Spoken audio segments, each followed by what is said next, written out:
გამარჯობა მეგობრებო. დღეს ჩვენ გავდივართ მე-13 თაუს ადამიანური ურთიერთობანი ბიზნესში და პირველი ქვეთავი არის ადამიანური ურთიერთობანი ორგანიზაციაში. კორპორაცია შედგება ადამიანებისგან. არსებობს უამრავი თეორია, რომელიც ხსნის ადამიანის ქცევის მოტივებს კორპორაციულ საქმიანობაში. წარმოადგენა იმის შესახებ, თუ რა აიძულებს ადამიანებს იმოქმედონ ერთობლივად კორპორაციულ ინტერესთა შესაბამისად, შესაძლებელია მხოლოდ მათი მოქმედებების მოტივაციის ახსნის გზით. მოტივაციის პროცესის ახსნა თანამედროვეობაში ასახულია მოთხოვნისა და სამართლიანობის თეორიებში. მოტივაციის ახსნაში მნიშვნელოვანი ადგილი უჭირავს მასლოუს იერარქიაში ჩამოყალიბებულ იდეებს, რომლებსაც შემდგომ პარაგრაფში შევეხებით. ამასთან მისი თანამედროვე გაგება ჩამოაყალიბა კლეი-ოლდფერამ თავის ERG თეორიაში. ეს გახლავთ შემდეგი სიტყვის აბრევიატურა: existence, არსებობა, relatedness, ურთიერთობა და growth, ზრდა. ოლდფერას იდეა მდგომარეობს იმაში, რომ ცალკეულ სიტუაციაში ადამიანებს მართავს სამივე მოტივი.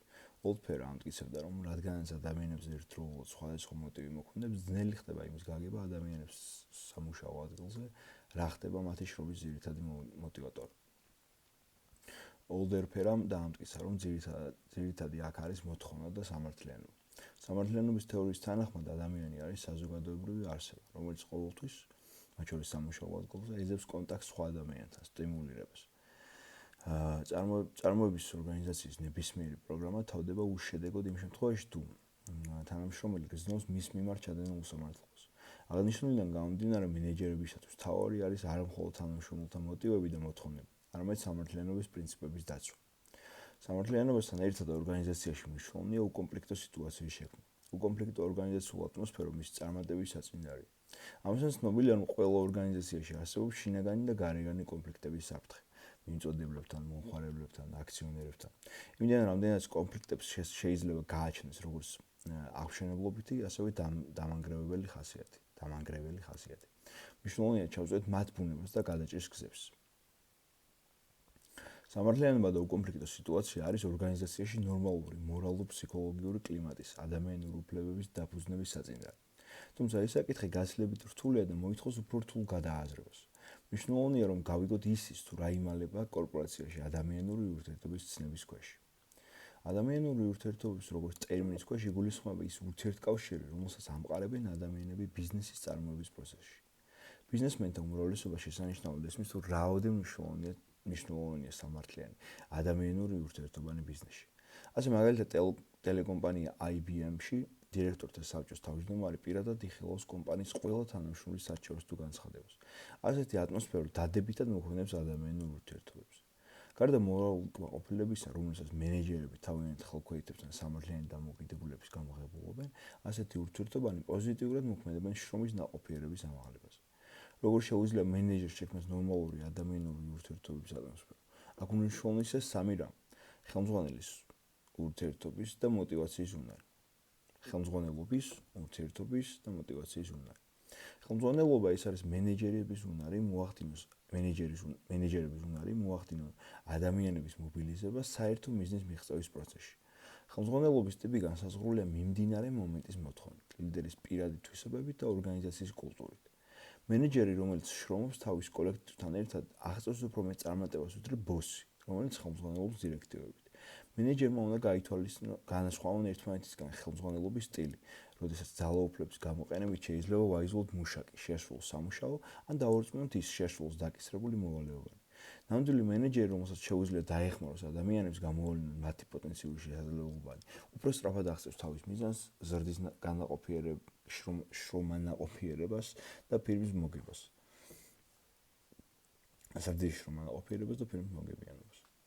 ორგანიზაციაში კარგი ადამიანური ურთიერთობის მეორე შემადგენელი ნაწილი არის ურთიერთობის უნარი.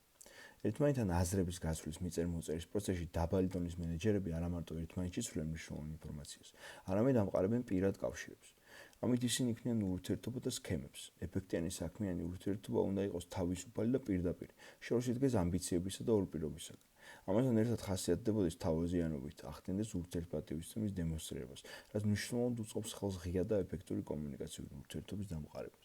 მეცნიერთა გამოკვლევებით ის ადამიანები, რომლებიც კმაყოფილები არიან ხელმძღვანელობასთან ურთიერთობით, დადებითად ავასებენ მათ მიერ შერჩეულ სამუშაოს. კარგი ადამიანური ურთიერთობების მესამე ფაქტორი არის мотиваცია. ანუ იმ სტიმულების დადგენა, რომლებიც განსაზღვრავს ადამიანთა მაღალი შრომის შედეგებს. мотиваციას ხშირად განსაზღვრავენ როგორც უნარს განაწყო ადამიანი ისე, რომ მან გააკეთოს ის, რაც სურს, მაგრამ ეს არ არის мотивაციის სრულყოფილი გაგება. ხელმძღვანელობის ან სამუშაოს დაკარგვის შიში შეიძლება იყოს ადამიანების მოქმედი მოტივი, მაგრამ ის არ წარმოადგენს შედეგის მომცემ გზას. გაცილებით ეფექტურია გააძლიერო მუშაკების დამოუკიდებელი აზროვნების, მოქმედებების, შემოქმედებითი მიდგომის გრძნობა. მენეჯერს უნდა შეეძლოს დააფასოს იმ ადამიანების შრომა, რომლებიც კარგად მუშაობენ. ეს შრომის მოტივი გახადოს მიზნად.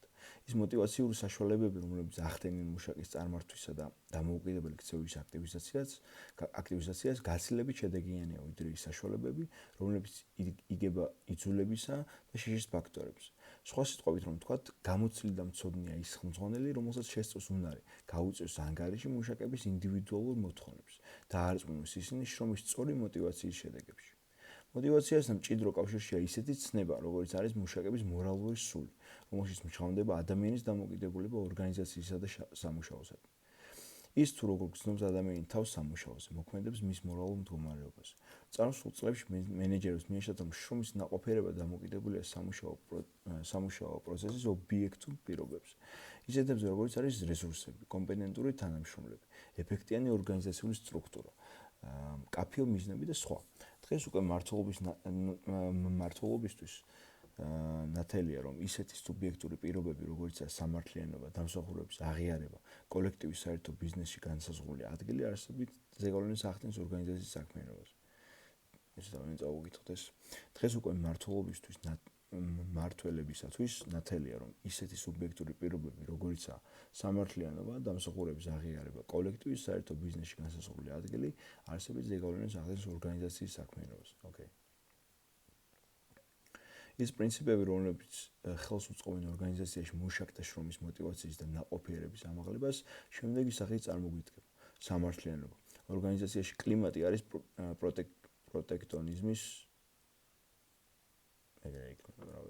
პროტექტონიზმის და პოლიტიკანობისაგან თავისუფალი. ყველა საფეხურებრივი აღმასვლა ეფუძნება მხოლოდ დამსახურებებს. განსაზღვრულობა. ორგანიზაციის ცალკეული ჯგუფების და ინდივიდების მიზნები არის მკაფიოდ ფორმალიზებული. დამსახურების აღიარება. მუშაკები დარწმუნებულები არიან, რომ ისინი ღირებულნი არიან ორგანიზაციისათვის. უკავშირი. მუშაკები გრძნობენ, რომ ხელმძღვანელისათვის ყურადღებია მათი მოთხოვნები და პრობლემები. მიზნობრიობა. მუშაკებს ესმით, რომ მათ შეაქვთ თავიანთი წვლილი ორგანიზაციის განვითარებაში. ის მუშაკი, რომელიც იმყოფება დადებით მორალურ მდგომარეობაში, არის ლოიალური, იჩენს ენთუზიაზმს. იმისათვის, რომ გავერკვეთ мотивაციის პროცესის შინაარსში და იმ პრობლემებში, რომლებიც თან ახლოს ამ პროცესს, უპრიანია ზოგადად გავიცნოთ мотивაციის თეორიებს. მეორე, мотивაციის თეორიები. მე-19 საუკუნეში შრომის ბარბაროსული პირობების მიუხედავად, დამქირავებლები იშვიათად აწყდებოდნენ მუშაკების მხრიდან мотивაციის პრობლემას.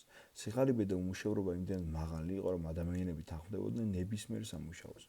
ერთ-ერთი პირველი მის მე-19 საუკუნეში თანამედროვე ბიზნესის ისეთი შემადგენელი კომპონენტი გამოიყენა, როგორც არის წახალისების სისტემა, იყო შოტლანდიელი მეწარმე რობერტ ოუენი. ოუენს მიაჩნდა, რომ წარმოებაში არსებობს ჩვეულებრივი მანქანები და ცოცხალი მანქანები. როგორც ერთს ისევ მეორეს ჭირდება მოვალ პატრონობა, რაც ცოცხალი მანქანების შემთხვევაში მიიღწევა სტიმულირების გზით. ოუენის იდეები მხოლოდ 100 წლის შემდეგ გახდა ბიზნესისთვის პროგრესული. პირველი კვეთა. мотивაციის კლასიკური თეორია. мотивაციის კლასიკური თეორიის შინაარსი დაიყვანება იმაზე, რომ ფული არის შრომითი აქტივობის ერთადერთი სტიმული. ამ თეორიის შესაბამისად ადამიანები არიან ეკონომიკური არსებანი, რომლებიც შრომობენ იმისათვის, რომ გადაიხადონ საჭმლის, ჩაცმის და თუნდაც ფუფუნების ფასი. აქედან გამომდინარე შრომის мотивაციისათვის საკმარისია, რომ მენეჯერმა ასტიმულიროს მუშაკები ფულადი წახალისებით. мотивაციის კლასიკური თეორიის ყველაზე აქტიური მიმდევარი იყო ფრედრიკ ტეილორი, რომელიც ეკონომიკურ ისტორიაში შევიდა როგორც მეცნიერული მართვის მამამთავარი. როგორც შრომის დანაწილების აქტიური მიმდევარი, ტეილორი ყოფდა სამუშაოს მცირე ოპერაციებად, რომლებიც ერთდროულად უფრო ეფექტიანი და ადვილად საზომი იყო. ამის შემდეგ ტეილორმა დააწესა სამუშაოს შესრულების ნორმები და ანაზღაურება. ასეთი სანარდო ხელფასების პირობებში მუშები, რომლებიც ასრულებდნენ წინასწარ ცნობილ ნორმას, ღებულობდნენ შესაბამის თანხას ხელფასის სახით, ხოლო თუ შრომის ნაყოფიერება იზრდებოდა დადგენილი ნორმის ზემოთ, ანაზღაურებას წარმოებდნენ სანადო პროგრესული ხელფასით. ასეთი სისტემა ქმნიდა ძლიერ სტიმულს შრომის ნაყოფიერების ამაღლებისათვის. 1900 წელს ტეილორის სისტემა დაერქვა მეცნიერული მართვა და ის დაინერგა Bethlehem Steelworks კომპანია ყველა ქარხანაში და ის დაინერგა ხოლმე იმას კარგა კომპანიაში კომპანიის ყველა ქარხანაში რის შედეგადაც მეტალურგების საშუალო ხელფასი გაიზარდა 1.15-დან 1.15-დან 1.85 დოლარამდე დღეში. რამდენი. მოტივაციის კლასიკური თეორია კარგად მუშაობდა მე-20 საუკუნის დასაწყისში იმ მიზეზით, რომ მუშების უდიდესი ნაწილი იმყოფებოდა სიღარიბის ზღვარს მიღმა, მაგრამ ის შრომის მოტივის თანამედროვე გაგებით ვერ ხსნის იმას, თუ რატომ მიდის მაღალანაზღაურებად იურისტი შედარებით დაბალანაზღაურებად სამთავრობო სტრუქტურებში სამუშაოდ. როგორც ჩანს, ფული არ არის შრომის ძირითადი სტიმული და არა მოტივი. ფული არის შრომის ძირითადი სტიმული და არა მოტივი. ამ თეორიის ნაკლი იმაში მდგომარეობს, რომ მასში ადამიანი არის წარმოდგენილი როგორც მექანიზმი, რომელსაც მუდმივად ესაჭიროება მომართვა. ამ თავის მეორე ქვეთავი. გოტორნის ეფექტი. 1927 და 1932 წლებში მეცნიერები ატარებდნენ გამოკვლევას შრომის მოტივაციის პრობლემების ირგვლივ ქარხანა Western Electric Gordonში. გამოკვლევის მიზანი იყო დაედგინათ ის ურთიერთკავშირი, რომელიც არსებობს შრომის პირობებს, განათლებას, ხელფასის გაცემის სქემას, ცვლილებების ხანგრძლივობას, ჰაერის ტენიანობას, ხელფასის დონესა და შრომის ნაყოფიერებას შორის. მეცნიერება აღმოაჩინეს, რომ ამ პრობლემების ცვლა იწვევს მოსალოდნელისგან განსხვავებულ ეფექტს. ადამიანები ახდენენ ფიზიკური გარემოს სრულ იგნორირებას და აგრძელებენ საქმიანობას იმავე რიტმში, რაც ჩვეულებრივ პირობებში. მეცნიერები ამ მონაცემებმა აშკარად დააბნია. რადგანაც არ ჩანდა ის ძალა, რომელიც აიძულებდა მუშებს გაეგრძელებინათ თავიანთი შრომა იმავე რიტმში. შემდგომმა გამოკვლევებმა ცხადყო, რომ ასეთი მოტივაციური ძალა ნამდვილად არსებობს სოციალური გავლენის სახით. მუშების მიერ დადგენილი იყო ქცევის საკუთარი სოციალური ნორმები და ქცევის სტანდარტები, რომლებიც განსაზღვრავდა გამომუშავების ისტორიას. ისინი, ვინც აჭარბებდნენ ამ ნორმებს და ვინც ვერ ასრულებდა მათ, ერთნაირად უარყოფითად აღიქმებოდა მუშების მიერ. ასეთი წნეხი ეფექტური აღმოჩნდა, რადგანაც მუშებს უფრო აწუხებდათ მათი მეგობრების შეფასებები, ვიდრე ხელფასზე დანამატი. გოტორნის საწარმოებში ჩატარებულმა გამოკვლევამ ცხადყო, რომ არაფორმალურ ორგანიზაციულ სტრუქტურას გააჩნია მუშაკებისთვის იგივე მოტივაცია, როგორც ფორმალურს. მოწყობილობისა და შრომის მეთოდების უსულობის მიუხედავად, გამოკვლევის პერიოდში შრომის ნაყოფიერება გაიზარდა 30%-ით. ამ ფენომენმა, რომელიც ცნობილია როგორც გოტორნის ეფექტი, მენეჯერებს მისცა შემდეგი დასკვნის გაკეთების შესაძლებლობა. თვითონ ის ფაქტი, რომ ვიღაც ახდენს შრომის შედეგების გაკონტროლებას, იწვევს შრომის ნაყოფიერების ზრდას, ხოლო მუშაკების შრომის სამართლიანი შეფასება მათამე ყურადღების გამოჩენა არის შრომის წარმოებულობის ერთ-ერთი ძირითადი პირობა. ამ თავის მესამე ქვეთავი. მასლოუს მოთხოვნილებათა იერარქია. 1953 წელს ცნობილმა ფსიქოლოგმა აბრაჰამ მასლოუმ გამოთქვა მოსაზრება, რომ ადამიანების ქცევა განისაზღვრება მოთხოვნათა ფართო სპექტრით. მან ეს მოთხოვნები გამოყო 5 ძირითად ჯგუფად. აღიარების მოთხოვნილება, თვითგამოხატვის მოთხოვნილება, სოციალური მოთხოვნილება, უსაფრთხოების მოთხოვნილება, ფიზიოლოგიური მოთხოვნილება. მასლოუ მოთხოვნილება განალაგა გარკვეული იერარქიით, რომლის ყველაზე დაბალ დონეზე იყო ელემენტარული ფიზიოლოგიური მოთხოვნილებები, საკვები, საცხოვრებელი და ასე შემდეგ, ხოლო ყველაზე მაღალ საფეხურზე ინდივიდუალური მოთხოვნილებები, აღიარება და თვითგამოხატვა. მასლოუს მიხედვით ადამიანი არის ცხოველი, რომელიც მუდმივად რაღაცისკენ ისწრაფვის. როდესაც დაბალი საფეხურის მოთხოვნილებები დაკმაყოფილებულია, ის სულს დაიკმაყოფილებს უფრო მაღალი საფეხურის მოთხოვნილებები. ყველაფერი ის, რაც აუცილებელია სიცოცხლისთვის, საკვები, ტანი, სამოსი, საცხოვრებელი და სხვა, ერთიანდება ფიზიოლოგიურ მოთხოვნებში. მას შემდეგ, რაც ადამიანი იძენს ყველაფერს, რაც აუცილებელია მისი სიცოცხლისათვის, ის სულს შეინარჩუნოს მიღწეული დონე. ის გამოს მას უჩნდება უსაფრთხოების მოთხოვნა, რაც მიიღწევა მაღალი ხელფასის პირობებში და რომელიც იძლევა დანაზოგების გარანტიას. უსაფრთხოების მოთხოვნილებებში მჟღავნდება ადამიანის კიდევ ერთი თვისება. იქონიეს მუდმივი კავშირი სხვა ინდივიდებთან. გოტორნის გამოკვლევები დასტურდება, რომ ასეთ სოციალურ მოთხოვნილებებს ინდივიდისათვის გაცილებით მეტი მნიშვნელობა აქვს, ვიდრე ხელფასის ზრდას. ადამიანებს გააჩნიათ აგრეთვე აღიარების მოთხოვნილება, ანუ მათ ჭირდება თავიანთი პიროვნული წარმოჩენა საზოგადოებაში, რასაც მოჰყვება საზოგადოებრივი პატივისცემა. ყველას მოთხოვნილება იმყარება ისეთ ცნობებს, როგორიც არის სტატუსი, რაც ნიშნავს ადამიანის ადგილს საზოგადოებაში. ასეთი მოთხოვნილების დაკმაყოფილება შრომის ნაყოფიერების ძისათვის მნიშვნელოვანი ფაქტორია. მასლოუმ განმარტა, რომ თვითგამოხატვა ის არის ადამიანის სურვილი გახდეს იმაზე მეტი, რასაც ის წარმოადგენს. ეს არის მოთხოვნილებათა ყველაზე მაღალი საფეხური. ადამიანები, რომლებიც აღწევენ ამ საფეხურს, მუშაობენ არა იმიტომ, რომ მოიპოვონ მხოლოდ ფული, არამედ იმიტომ, რომ დაკმაყოფილდნენ შრომის პროცესით. მასლოუს იერარქია ეს არის ადამიანების მოთხოვნილებათა ასახვის ზოგადი სქემა, მაგრამ ეს იმას არ ნიშნავს, რომ ადამიანებმა ამ სქემის მიხედვით უნდა დაიმაყოფილონ თავიანთი მოთხოვნილებები. შემდეგ, მოტივატორების თეორია და ჰიგიენური პირობები. 1960 წელს ფრედრიკ ჰერცბერგმა და მისმა თანამშრომლებმა ჩაატარეს ადამიანური მოთხოვნილებების საკუთარი კვლევა. მათ გაანალიზეს მუშების საქმიანობის ის სპექტრები, რომლებიც ან აკმაყოფილებდნენ, ან არ აკმაყოფილებდნენ მათ. ექსპერიმენტების შედეგად დადგინდა, რომ არსებობს ორი აბსოლუტურად განსხვავებული ჯგუფის ფაქტორები, რომლებიც აკმაყოფილებენ ან არ აკმაყოფილებენ მუშაკების სამუშაოდ. სრული დაკმაყოფილება. ეს არის აღიარება, პასუხისმგებლობა, სამსახურებრივი წინსვლა, მიღწევები. სრული დაუკმაყოფილება ეს არის ჰიგიენური ფაქტორები, შრომის პირობები, სოციალური უზრუნველყოფა, ხელმძღვანელება, პირადი ურთიერთობა. სამუშაოს იმ ასპექტს, რომელსაც ჰერცბერგი ჰიგიენურ ფაქტორებს უწოდებს, პირდაპირ კავშირი გააჩნია დაუკმაყოფილების გზნობასთან. შრომის პირობები, ფირმის პოლიტიკა, უსაფრთხოების ტექნიკა არის სამუშაოთი დაუკმაყოფილების პოტენციური პირობა იმ შემთხვევაში, თუ ისინი შორს დგანან სრულყოფილებისაგან. ამ პირობებში რთულია ხელმძღვანელობის მხრიდან შრომის მაღალი მოტივაციის დადგენა. მეორეს მხრივ, შრომის ნაყოფიერების ამაღლებისათვის შეიძლება გამოყენებული იქნეს ფაქტორები, რომელთაც ეწოდება მოტივატორები. ესენია აღიარება, თანამდებობრივი ზრდა, პერსონალური პასუხისმგებლობის ამაღლების სხვა ფაქტორები. ჰერცბერგის თეორია არის მასლოუს თეორიის ბუნებრივი გაგრძელება. მოტივატორები კონცენტრირებულია მასლოუს თეორიის ზედა დონეზე. მაშინ, როდესაც ჰერცბერგის ჰიგიენური ფაქტორები მოთხოვნილებათა იერარქიის ქვედა დონეზე იმყოფება. რას უნდა მიექცეს ყურადღება წარმოების პროცესში მოტივატორებს თუ ჰიგიენურ პირობებს? ეს დამოკიდებულია გარემოებებზე. კვალიფიცირებული მაღალანაზღაურებადი საშუალო კლასის მუშაკების სტიმულირება შესაძლებელია მოტივატორებით. მაშინ, როდესაც ახალგაზრდები დაბალი კვალიფიკაციის მუშაკები შედარებით მცირე ანაზღაურებით მოითხოვენ პირველ ეტაპზე ჰიგიენური პირობების გაუმჯობესებას, რათა შრომის პროცესის შემდგომ საფეხურზე მოტივატორები გახდეს ეფექტიანი.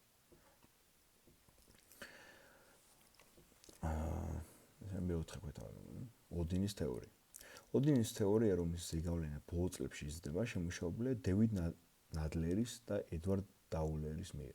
ამ თეორიის შესაბამისად, შრომის რაოდენობა, რომელიც იხარჯება გარკვეული ამოცანის შესასრულებლად, დამოკიდებულია მოსალოდნელ ანაზღაურებაზე. მუშები ითვალისწინებენ ისეთ ფაქტორებს, როგორებიცაა ამოცანის შესრულების შესაძლებლობა, ფულადი ჯილდო შესრულებულ სამუშაოზე, ფულად ჯილდოსა და დახარჯულ შრომას შორის შესაბამისობა. ამ თეორიის არსი მდგომარეობს იმაში, რომ ის განიხილავს შრომის მოტივაციაში არსებულ სხვაობებს. შრომის მოტივაციის თვალსაზრისით, ყველა მუშა ინდივიდუალურად იხილავს ამოცანის შესრულების სირთულეს, მის ღირებულებას და მათ შორის არსებულ ურთიერთკავშირს. ამ თეორიის ავტორები მიიჩნევენ, რომ მენეჯერებს შეუძლიათ მიაღწიონ თავიანთ თანამშრომლის შრომის ნაყოფიერების ამაღლებას. პირველი, იმ ფულადი ჯილდოს მოცულობის დადგენით, რომელიც დააკმაყოფილებს თითოეულ მუშაკს. მეორე, შრომის ნაყოფიერების სასურველი დონის დადგენით, ამ დონის რეალური მასშტაბების განსაზღვრით და ფულადი ჯილდოს დაკმარისის რაოდენობის უზრუნველყოფით. უოლტერ ნიუსმა ეს თეორია მასში 8 ფაქტორის ცნებით შეყვანით გაანვითარა. ეს ფაქტორები შესაძლებლობა, რამდენად შეუძლია ინდივიდს სამუშაოს შესრულება, დარწმუნებულია თუ არა ინდივიდის სამუშაოს ხარისხიან შესრულებაში, სირთულე, რამდენად რთულია მისთვის ამ სამუშაოს შესრულება, კრიტერიუმები, ესმის თუ არა მას სხვაობა კარგად და ცუდად შესრულებულ სამუშაოს შორის, ნდობა, ენდობა თუ არა ის მენეჯერს მის მიერ დადებული პირობების შესრულებაში, შესატყვისობა, მიაჩნია თუ არა ის, რომ მიიღებს შესაბამისად ცუდ და კარგ ფულად ანაზღაურებას შესრულებულ სამუშაოზე, კომპენსაცია, შესაბამისად თუ არა ფულად ჯილდო კარგად შესრულებულ სამუშაოს, ურთიერთქმედება, შედის თუ არა მენეჯერი თანამშრომელთან უშუალო კონტაქტში. შემდეგი უკვე დიდი თავის მესამე კვეთა. მოტივაცია და ხელმძღვანელობის სტილი. მომუშავეთა მოტივაცია ბევრად არის დამოკიდებული იმაზე, თუ როგორ ექცევიან მათ ხელმძღვანელები. არსებობს მოტივაციის მრავალი თეორია. თავის ცნობილ წიგნში The Human Side of Enterprise წარმოების ადამიანური ასპექტი დუგლას მაკგრეგორმა გამოთქვა თავისი მოსაზრებანი ადამიანის ქცევის მოტივებზე წარმოების პროცესში, რასაც შემდგომ მაკგრეგორის პარადოქსი ან X-ი და Y მართვის თეორიები დაერქვა.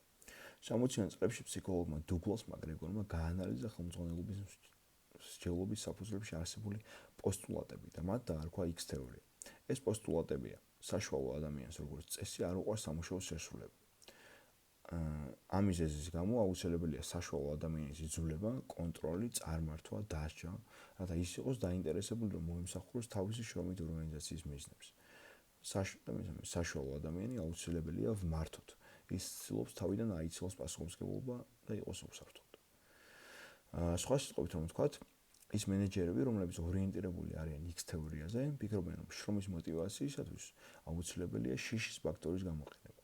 ხელმძღვანელობის ეს სტილი არის ორიენტირებული ფიზიოლოგიურ მოთხოვნილებებზე და არ ითვალისწინებს მასლოუს თეორიის უმაღლესი დონეების იერარქიას. ამ შეხედულებათა საწინააღმდეგოდ მაკგრეგორმა შემოგთავაზა პოსტულატების სხვა შემადგენლობა, რომელსაც ეწოდება თეორია Y. ის შედგება შემდეგი მომენტებისაგან. პირველი, საშუალო ადამიანი მოწადინებულია იშრომოს. მისთვის შრომა არის ისეთივე მოთხოვნილება, როგორიცაა სპორტი ან გართობა. მეორე, შიში არ არის შრომის ძირითადი მოტივატორი. საშუალო ადამიანი ბუნებრივად შრომობს, მიელტვის იმ მიზნისკენ, რომელსაც მის წინაშე აყენებს ორგანიზაცია. მესამე, რამდენიმე მიზანმიმართულია ეს ლტოლვა ის დამოკიდებულია ორგანიზაციის მიერ გაცემულ ფულაჯილდოზე.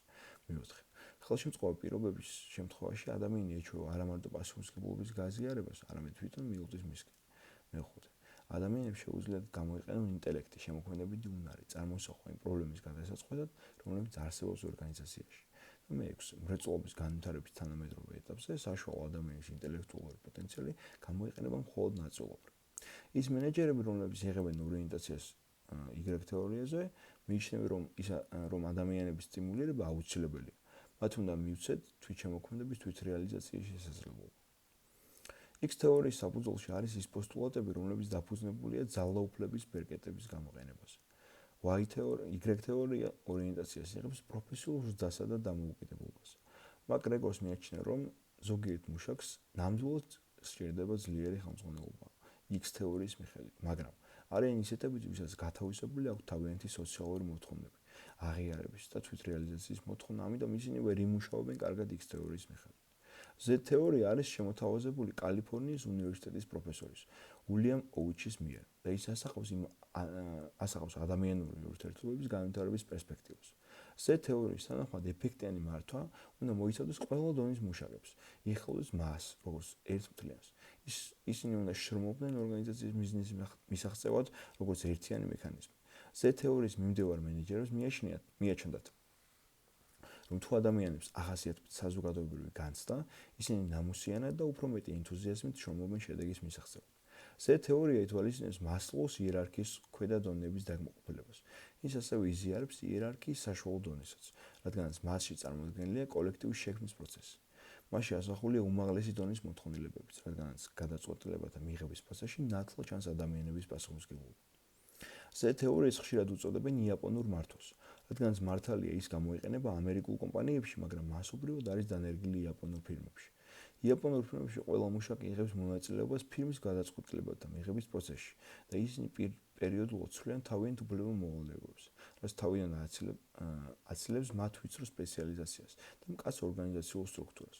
მცირე მჭიდროს დასახლებულ და ბუნებრივი რესურსით ღარიბი ქვეყნისათვის კოლექტივიზმი და კომპრომისი უმნიშვნელოვანესი კომპონენტებია. ამერიკელები იზრდებიან ინდივიდუალიზმსა და თავიანთ თავში დარწმუნების ტრადიციებს. ამერიკულ ფირმებში იყენებენ Z თეორიას. მაგალითად, პროექტ End Gamble-ში მოქმედებს თვითრეგულირებადი სამუშაო ჯგუფები, ხოლო კომპანია Hewlett-Packard ეკონომიკური დაცემის პროცესში ყველას და არა მხოლოდ დაბალანაზღაურებად მუშებს უწევს სამუშაო დღეს და აწესებს სხვა პრივილეგიებს. რაც წარმოადგენს თანამედროვე მუშაკების შრომით მოტივაციის საფუძველს და არის თუ არა არსებითად აქ მხოლოდ ფინანსური ბრიგადები. მეცნიერთა გამოკვლევებმა ცხადყო, რომ თანამედროვე პირობებში მხოლოდ მაღალი ხელფასი ამ შემთხვევაში არ გამოდგება საფუძვლიან არგუმენტად. განათლებული ახალგაზრდების უმეტესობა მიისწრაფს არა მხოლოდ მაღალი ხელფასებისკენ, არამედ სრულყოფილი ცხოვრებისაკენ. მათთვის დასვენება, ოჯახი, ცხოვრების სტილი, არამატერიალური სიკეთეები ისევე მნიშვნელოვანია, როგორც სამუშაო და ანაზღაურება. იმისთვის, რომ მოიძებნოს მოტივაციის საფუძვლები, ასეთი ტიპის მუშაკებისთვის აუცილებელი ხდება უარი თქვათ მოტივაციის არსებულ მეთოდებზე და აქცენტები გადავიტანოთ ინდივიდუალურ მიდგომაზე, მუშაკების მოქმედების სფეროს გაფართოებასა და მათი ორგანიზაციის საქმიანობაში მონაწილეობის გაღრმავებაზე. აქ მნიშვნელოვანია ის ხერხები, რომლებიც ორიენტირებულია მუშაკზე, სამუშაოზე ან ორგანიზაციაზე.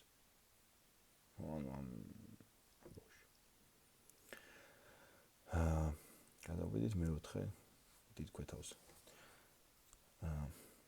მუშაკზე ორიენტირებული ხერხები. როდესაც ორგანიზაციაში საქმიანობა წარიმართება პოზიტიურად, მისი მუშაკების უმეტესი ნაწილი შრომობს მაღალი ნაყოფიერებით. ეგრეთ წოდებული არამოტივირებული მუშაკების მიმართ ხელმძღვანელობა იყენებს ინდივიდუალურ მიდგომას.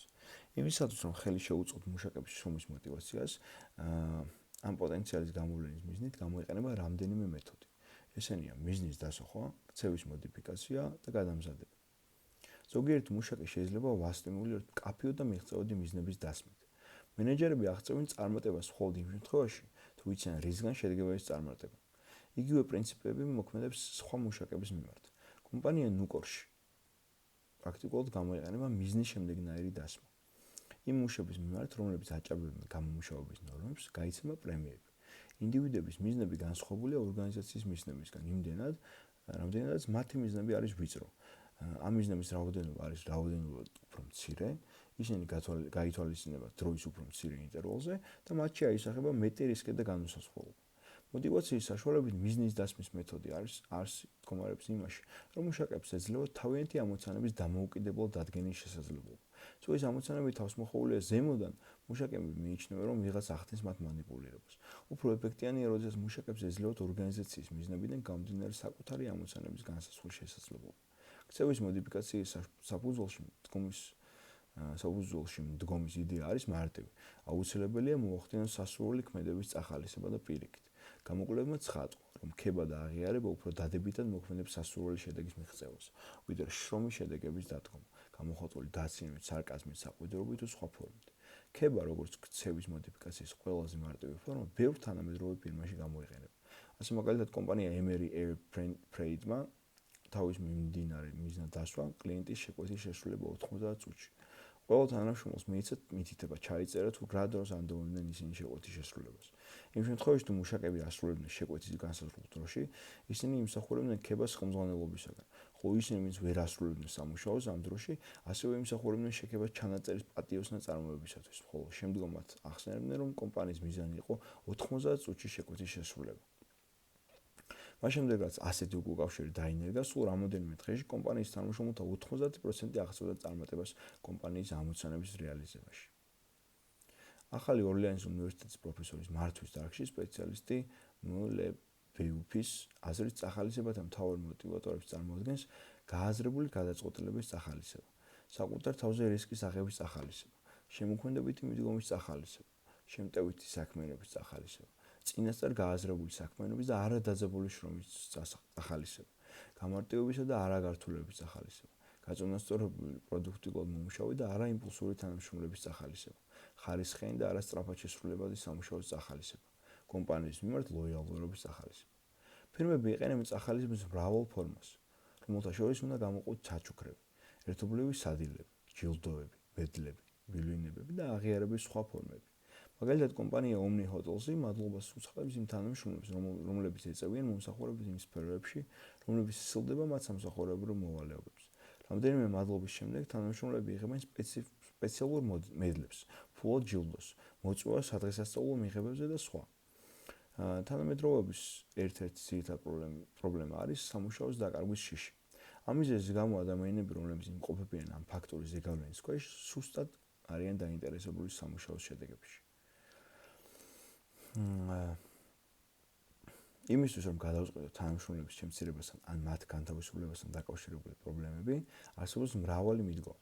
ერთ-ერთი არის კომპანიის ხარჯზე თანამშრომელთა გადამზადება. ასე მაგალითად, სამრეწველო მუშები შეიძლება გახდნენ ავტომატური მოწყობილობების ოპერატორები, მომსახურების სფეროს მენეჯერები, გამყიდველები და სხვა.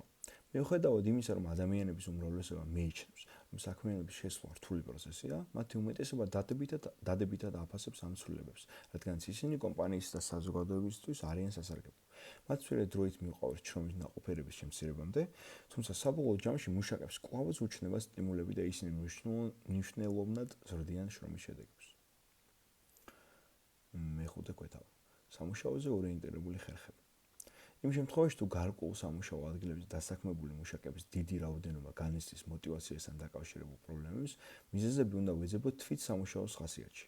ამ შემთხვევაში მნიშვნელოვანია მოვძებნოთ თვითონ სამუშაო სტრუქტურის და არა მომუშავეთა ქცევის ცვლილებების მიზეზები.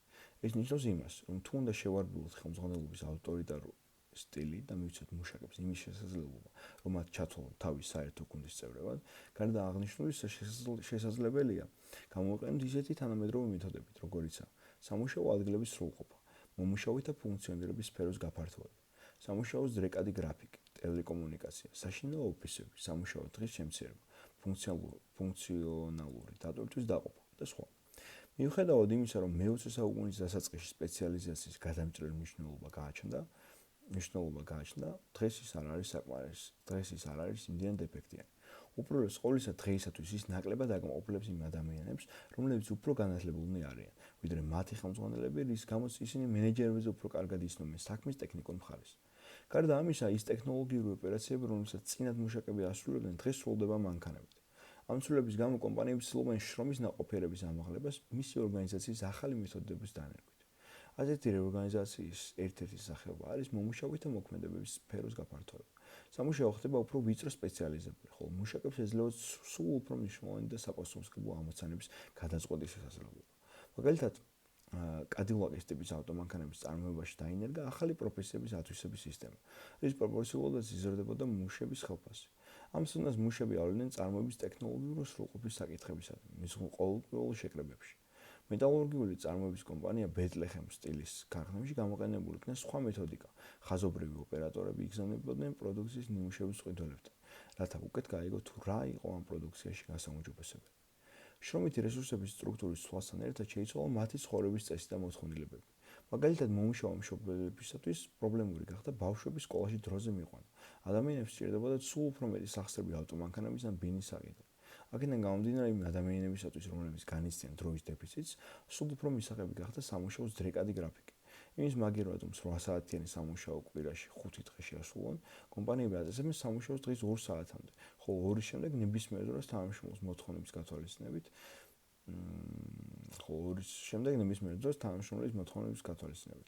ამასთან ჯამში დღიური დატვირთვა შეადგენს 8 საათს. ასეთი გრაფიკი აძლევს შესაძლებლობას კომპანიის თანამშრომლებს გადაწყვეტონ პირადი საქმეები.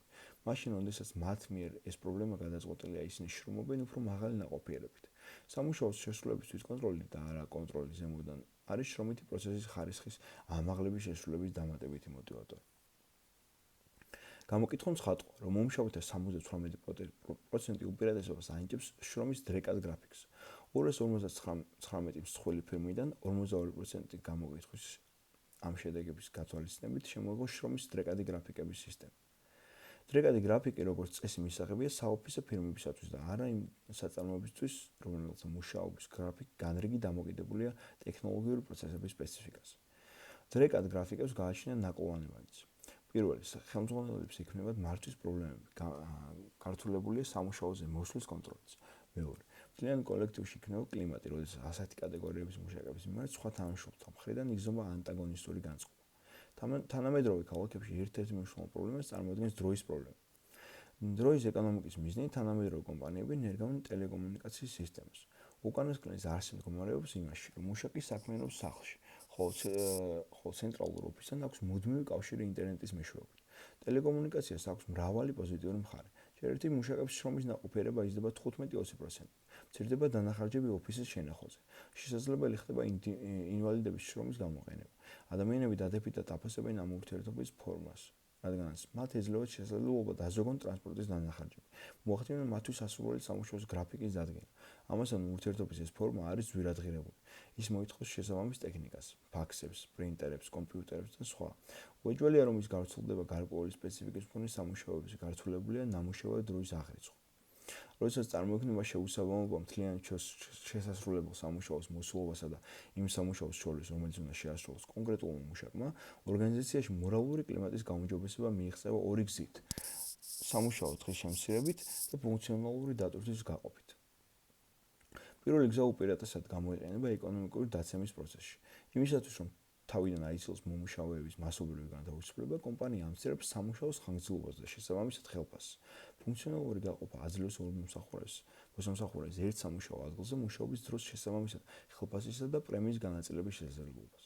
თუ კომპანია მუშაკების შემცირების ნასვალ სამუშაო დროის შემცირებას მიმართავს, მოგებული რჩება როგორც მოცემული კომპანია, ასევე მისი თანამშრომელი და საზოგადოება. თანამშრომლებს ნაკლებად ეშინიათ სამუშაოს დაკარგვის, რის გამოც შრომის ხარისხი რჩება მაღალი. ამიტომ ეკონომიკური აღმავლობის შემთხვევაში ასეთი ფირმების უმრავლესობა მზადებული ხდება ახალ ეკონომიკურ პირობებს. ეკონომიკის გამოსახულება კვლავინდებურად იწვევს სამუშაო დროისა და შესაბამისი ხელფასის ზრდას. ასეთი მიდგომა იწვევს ერთგვარ მადლიერების გზნობას კომპანიის მიმართ, რადგანაც ის ფაქტობრივად ეკონომიკური კრიზისის პირობებში დახმარების ხელს უწყობს თავის თანამშრომლებს. ზემოთ მოყვანილი ხერხებისგან განსხვავებით, სამუშაო დროის დაყოფა არ არის დამოკიდებული სახელმწიფოში მიმდინარე ეკონომიკურ ცვლილებებზე და ის გამოიყენება ახალგაზრდა დედების, სტუდენტების და სხვა მოსამსახურეებისათვის. კომპანიისათვის უფრო ხელსაყრელია გაყოს სამუშაო დრო ამ კატეგორიის ორ თანამშრომელს შორის, ვიდრე შემოიყვანოს ის ახალი თანამშრომელი, რომელიც მოითხოვს დამატების სწავლებას. ამ მეთოდს 1992 წლიდან აქტიურად იყენებს ავეჯის მწარმოებელი კომპანია Steelcase. ასევე მაგალითად ყოველი ნახევარი შტატზე მყოფი ქალიდან მარკეტინგის განყოფილებაში თითოეული ვალდებულია კვირაში იმუშაოს 40 საათი, 2.5 დღის განმავლობაში. თანამედროვე პირობებში სამუშაოს დაყოფა გავრცელებულია სახელმწიფო ორგანიზაციებში ან უნივერსიტეტებშიც.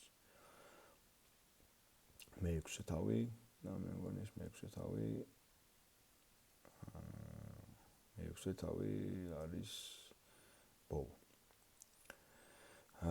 იმ შემთხვევაში, როდესაც კომპანია აწყობს ეს მეექვსე თავი არის ორგანიზაციაზე ორიენტირებული მეთოდი. იმ შემთხვევაში, როდესაც კომპანია აწყდება სირთულეებს მოტივაციის პრობლემებთან დაკავშირებით, რაც იწვევს შრომის ნაყოფიერების შემცირებას, კადრების მაღალ დენადობას და სხვა, აუცილებელი ხდება გადამწყვეტი ზომების მიღება. ფირმის უმაღლესმა ხელმძღვანელობამ უნდა გადახედოს მის მიზნებს, სტრატეგიას და წარმოების კულტურას, რათა შეძლოს მის წინაშე დასმული ამოცანების რეალიზაცია. ორგანიზაციაზე ორიენტირებული მეთოდების უმეტესობა ერთიანდება ისეთ კატეგორიაში, როგორიცაა მომუშავეთა უფლებამოსილების გაფართოება მათი კომპანიის საქმიანობაში უფრო ფართო ჩართვის გზით. უფლებამოსილობათა ასეთი გაფართოება ზრდის მომუშავეთა პასუხისმგებლობას კომპანიის მიზნების რეალიზაციის საქმეში. კომპანია Federal Express-მა ერთ-ერთ პირველმა დაიწყო ამ მეთოდების დანერგვა. შესაბამისი უბნების მენეჯერებს ეძლეოდათ შესაძლებლობა მათ ამით დაქვემდებარებულ უბანზე დაიქირავებინათ თანამშრომლები. აიჭეთ ის თანამშრომლები, რომლებიც უმაღლეს ხელმძღვანელობასთან ერთად იმუშაობდნენ საკადრო და ოპერატიულ საკითხებზე. ამიტომაც ორგანიზაციის საერთო მართვის პროცესში მუშაკების მოზიდვა იქმნის ერთიანობის ატმოსფეროს, ზრდის მის მიმართ ლოიალურობის გზნობას. მომუშავეთა უფლებამოსილების გაფართოების ძირითადი მეთოდი მდგომარეობს მის სამუშაო გუნდის ფორმირებაში, რომელიც ფუნქციონირებენ თვითმმართველობის პრინციპზე. ეს არის მომუშავეთა ჯგუფი, რომლებიც დამოუკიდებლად განსაზღვრავს მის წინაშე მდგარ ამოცანებს, ეძებს მათი გადაწყვეტის გზებს და ფაქტობრივად დამოუკიდებლად წარმართავს შრომის პროცესს. ასეთი გუნდები აერთიანებს 6-დან 32-მდე მუშაკს. ამ გუნდების წარმატებული მუშაობის შედეგად მცირდება დანახარჯების სამუშაო ძალაზე, იზრდება შრომის ნაყოფიერება, უმჯობესდება პროდუქციის ხარისხი და მაღლდება მომუშავეთა მორალური განწყობა.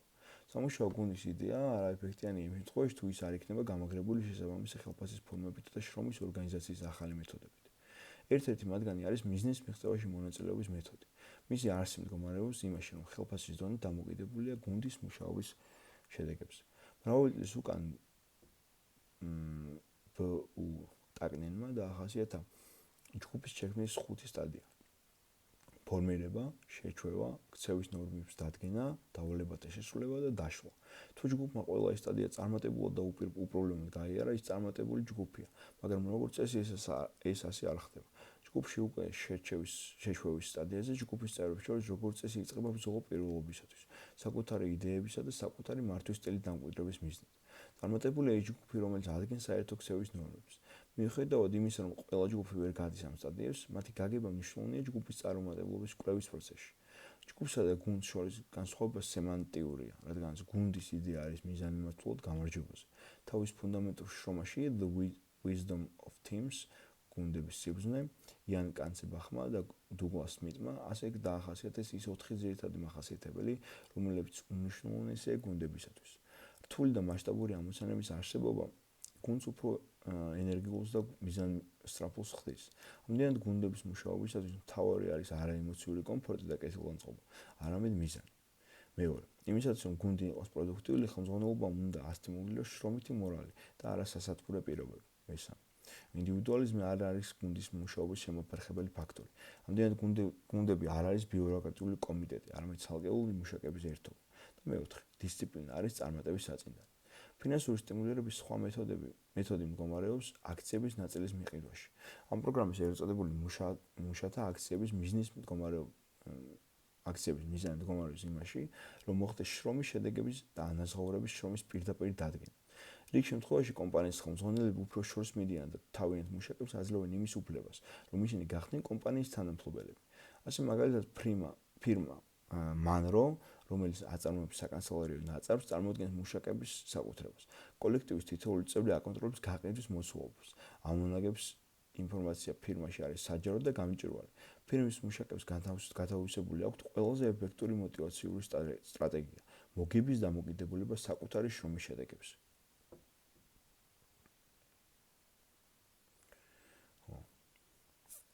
მოდი ხა თემაში განხილულ საკითხს მოკლე განმეორება და მოკლედ გავიმეორებთ ხა პირველი ასე დაგვიხასიათეთ შრომით რესურსებში მოთხოვნის დადგენის ეტაპები.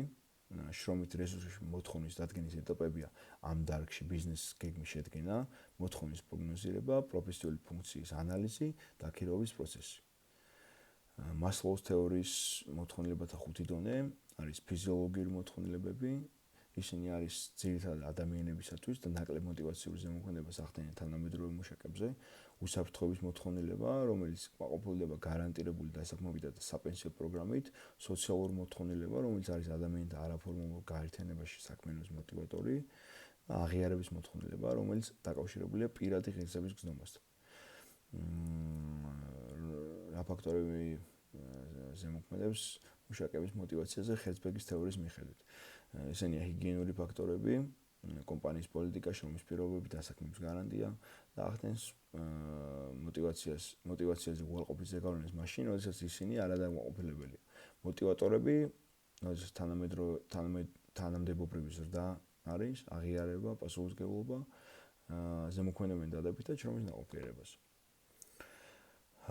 მეოთხე ჩამოვიტანეთ ლოდინის თეორიის 3 ძირითადი პოსტულატი. ეს პოსტულატებია მუშაკის მიერ შესრულებული სამუშაო სირთულის შეფასება, მუშაკის მიერ შრომის ანაზღაურების ობიექტური შეფასება, მუშაკის მიერ შესრულებული სამუშაო სირთულისა და შრომის ანაზღაურების თანაფარდობის შეფასება.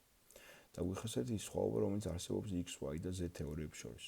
X თეორია უპირატესობას ანიჭებს ხელისუფლებას. Y თეორია, Y თეორია სამსახურებრივ ზრდას და თვითკონტროლს. Z თეორია მიიჩნევს, რომ მოსამსახურეები ეს ერთი ოჯახის წევრები არიან, ამიტომ ხელმძღვანელობამ უნდა გაითვალისწინოს მათი აზრი. ფაქტობრივად ეს იგება იაპონური კომპანიების საფუძველს. მეექვსე, დაგვისახელეთ მუშაკების ინდივიდუალური მოტივაციის საშუალებები. ეს საშუალებებია მიზნების მკაფიო განსაზღვრა, ქცევის მოტივაცია და გადამზადება. ჩამოთვალეთ მოტივაციის გაძლიერების 4 ხერხი. ეს ხერხებია: სამუშაოს ადგილების გაფართოება და სრულყოფა, შრომის დრეკადი გრაფიკი, ტელეკომუნიკაციები, სამუშაო დღის შემცირება და ფუნქციონალური დატვირთვის დანაწევრება. მოკლედ ეს იყო მეგობრებო. დავამთავრეთ ეს თავი. იმედია დაგამახსოვრდებათ რამე, გამოგადგებათ რამეში და ვინც მუშაობთ, ვინც თქვენ ყავთ დაქირავებული მუშახელი, იმედია დაინახეთ თქვენი თავი, ან უფროსის ჭრილში, ან დაქირავებულის ჭრილში. რამე თუ არ მოგეწონათ, შეცვლით, რაც გაგახსენოთ იმაში. და თუ არ გაგახსენოთ არაფერი, ესე შეხედეთ, იქნებ უფრო მეტი წარმატებას მიაღწიოთ, რა ვიცით. ლოლა